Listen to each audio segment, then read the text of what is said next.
ETF index mutual funds నేర్చుకుని stock మార్కెట్లో రాణించాలనుకుంటున్నారా? వెంటనే ఈ నెంబర్కి కాల్ చేయండి.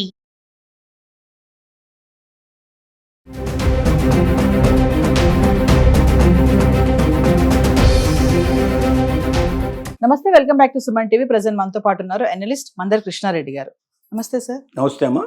సార్, కోయంబత్తూర్ గ్యాంగ్ రేప్ గురించి మీరు వినే ఉంటారు. అయితే ఎయిర్పోర్ట్ సమీపంలో 19 years ఓల్డ్ ఇద్దరు ఫ్రెండ్స్ కార్లో ఉండగా ముగ్గురు వాళ్ళు డ్రంక్ చేసి ఉన్నారంట. మరి అమ్మాయిని తీసుకెళ్లడము, అక్కడ ఎవరు లేని టైంలో, ఆ నైట్ టైంలో కూడా సో ఇట్లా జరిగింది. ఇమీడియట్లీ కాల్ చేయడము, పోలీసులు రావడం, యాక్షన్ తీసుకోవడం ఇవన్నీ మనం చూసాం. అంటే ఒక్కసారి మీ అనాలిసిస్లో అంటే ఏం చెప్పాలనుకుంటున్నారు? ఆదివారం రాత్రి 2వ తారీఖున జరిగిన సంఘటన ఇది. కోయంబత్తూరు లోపల ఎయిర్పోర్టుకు సమీపంలో సుమారు రాత్రి 10 గంటల సమయం లోపల ఒక కారు ఆగింది. అంటే ఆ ప్రదేశం అంతా కూడా కొద్దిగా నిర్జనంగా ఉంటుంది. జనం పెద్దగా తిరిగేటువంటి అవకాశం ఉండదు. లైటింగ్ అంత గొప్పగా లేని ప్లేస్ అది. ఆ ప్రదేశంలో కారు లోపల ఒక అమ్మాయి, అబ్బాయి ఇద్దరు కూర్చొని ఉన్నారు, ఏకాంతంగా గడుపుతున్నారు.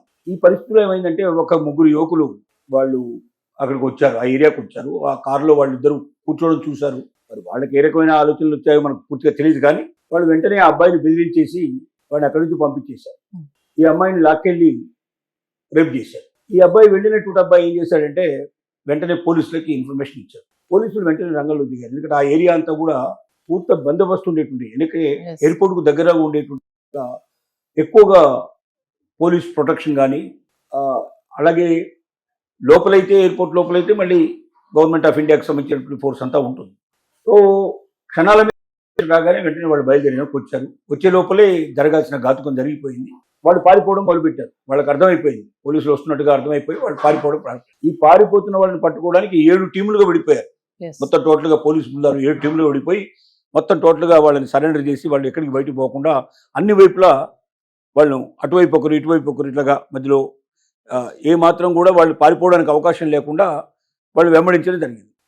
ఆ వెంబడించే సందర్భంలో వాళ్ళని ఇక పట్టుకోకపోతే వాళ్ళు దొరకలేని పరిస్థితి ఏర్పడటం వల్ల కాళ్ళ మీద వాళ్ళకి షూట్ చేశారు. అంటే ప్రమాదం లేకుండా, చనిపోవడానికి వీలు లేకుండా, ఊరికి ఇమీడియట్గా ఇంజ్యూరీ అయిపోయి ఆగిపోవడానికి వీలుగా కింద కాళ్ళ మీద వాళ్ళకి షూట్ చేయడం జరిగింది. దాంతో ముగ్గురు కింద పడిపోయారు. వాళ్ళని హాస్పిటల్లో జాయిన్ చేశారు. వెంటనే ఈ కేసుని కోర్టుకు సబ్మిట్ చేయడం జరిగింది. చాలా క్విక్గా చేశాడు. అంటే ఎయిర్పోర్టుకు దగ్గరగా ఉండటం వల్ల, పూర్తి భద్రతా వలయంలో ఉండటం వల్ల ఇది సంభవించింది. ఇదే ఇంకొంచెం వేరే అవుట్స్కట్స్లో ఎక్కడైనా జరుగుంటే పోలీసులు రావడానికి చాలా టైం పట్టేది. ఈ లోపలే వాళ్ళు ఎక్కడికి పోయేవాళ్ళో అసలు వాళ్ళు దొరకడం చాలా కష్టమయ్యేది.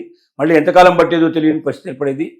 ఇది సహజంగా జరుగుతున్నాయి. దీనికి 2-3 కారణాలు మనం ఆలోచించినట్టయితే, ముందుగా ఒకటి, ఏకాంతమైన ప్రదేశాలు, నిర్జనంగా ఉండే ప్రదేశాలు వెతుక్కోవాలనే పరిస్థితి రావడం.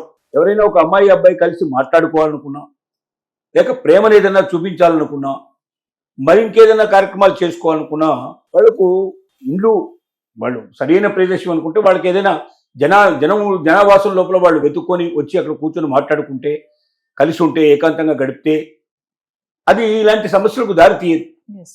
కానీ పర్టికులర్గా ఇక్కడ జరుగుతాయంటే ఇవి వివాహం జరిగినటువంటి వాటిల్లో ఈ ఇబ్బందులు లేవు.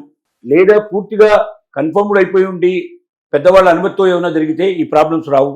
లేదా ఇద్దరు ఇండిపెండెంట్ అయి ఉండి ఇద్దరు డెసిషన్ తీసుకొని ఇద్దరికి సంబంధించినటువంటి ప్రదేశాల్లో ఎక్కడైనా కలుసుకుంటే ఈ సమస్యలు రావు. సమస్యలు ఎక్కడ వస్తాయంటే అది వారు పూర్తిగా కమిటెడా కాదా తెలియని పరిస్థితుల్లో నిర్జీవమైన ప్రదేశాలు వెతుక్కొని, జనం లేనటువంటి ప్రదేశాలు వెతుక్కొని అక్కడ వాళ్ళు కలుసుకోవడానికి ప్రయత్నం చేసినప్పుడు ఏమవుతుందంటే దీన్ని అడ్వాంటేజ్గా తీసుకునే వాళ్ళు కూడా రౌడీ మూకలు, దుష్ట శక్తులు చాలా ప్రయత్నాలు జరుగుతాయి. ఈ ప్రయత్నాలకు తార్కాణం ఇది కనపడుతుంది. మన దేశంలో జరిగేటువంటి రేపుల్లో ఎక్కువ భాగం ఇలాంటి పరిస్థితుల్లో జరిగిన వీళ్ళు చాలా ఎక్కువ ఉన్నాయి. కారణం ఏంటంటే అక్కడ కనబడుతోంది ఒక అమ్మాయి, ఒక అబ్బాయి ఇద్దరు ఒంటరిగా కారు లోపల వాళ్ళు ఒకరి పక్కన ఒకరు కూర్చొని మాట్లాడడం అనేది చాలా స్పష్టంగా కనపడుతుంది. అది మరి అంతకు మించి ఉందో లేదో మనకు తెలియదు స్పష్టంగా. కానీ ఏదైనా వాళ్ళు ఒంటరితనం వెతుకుతున్నారు అనుకున్నప్పుడు ఇది ఏదో ప్రేమ జంటలాగా ఉంది, ఈ జంటను మనం సులభంగా డిస్టర్బ్ చేయొచ్చు, చేసుకోవడానికి అవకాశం ఉంది. చేసినా కూడా వాళ్ళు చెప్పరు, కూడా పోలీసులు కూడా ఇన్ఫర్మేషన్ ఇవ్వకపోవచ్చు, మనం ఈ అడ్వాంటేజ్ తీసుకోవచ్చు అనేటువంటి ఉద్దేశంతో దీన్ని వాళ్ళు తీసుకున్నారు. వాళ్ళు చేసింది 100% తప్పు, అందులో సందేహం అక్కర్లేదు. కానీ అలాంటి పరిస్థితులు రాకుండా చూసుకోవాల్సిన బాధ్యత కూడా యువత మీద ఉంది అని మనకి ఈ సంఘటన రుజువు చేస్తోంది. దీంట్లో ఏంటంటే ఇంత తొందరగా పోలీసులు పట్టుకున్నందుకు, సాహసవంతంగా చేసినందుకు, వాళ్ళని కాళ్ళ మీద కాల్చినా కూడా తప్పేమీ కాదు అది. ఎందుకంటే వాళ్ళని పట్టుకునే ప్రయత్నం చేశారు కానీ వాళ్ళు ఒకవేళ పారిపోయి ఉంటే నేరస్తులు దొరకకుండా ఉంటారనే ఉద్దేశంతో అందరూ ప్రజలంతా కూడా అప్రిషియేట్ చేశారు.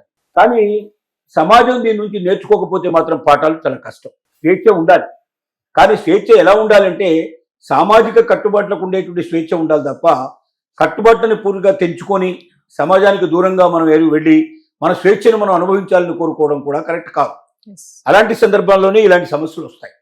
కాబట్టి ప్రతి యువకులు, ముఖ్యంగా యువతకి ఎక్కువగా ఈ సమస్యలు, పెద్దవాళ్ళలో అంటే కానీ కొంత ఆలోచన జ్ఞానం అన్నీ ఉంటాయి, కానీ యువతలో కొద్దిగా ఆలోచన తక్కువ ఉండడం, ఆవేశం చాలా ఎక్కువ ఉండడం, త్వరితగతిలో నిర్ణయాలు తీసుకోవడం, ఆ నిర్ణయాల ఫలితంగా వాళ్ళ జీవితాలు నాశనం కాకుండా వాళ్ళ కుటుంబాలు కూడా బదారణ పడాలి పరిస్థితి. ఇప్పుడు ఆ అమ్మాయి సంగతి బయటపడింది, అబ్బాయి సంగతి బయటపడింది, వీళ్ళు ఒంటరిగా ఎయిర్పోర్ట్ దగ్గర ఎందుకు ఏకాంతంగా గడపాల్సిన పరిస్థితి ఏర్పడింది అనే విషయం సమాజం అంతా కూడా చెప్పుకోవడం ప్రారంభమవుతుంది. రేపటి నుంచి ఆ కుటుంబాలు బదారణ పడే పరిస్థితులు ఏర్పడతాయి.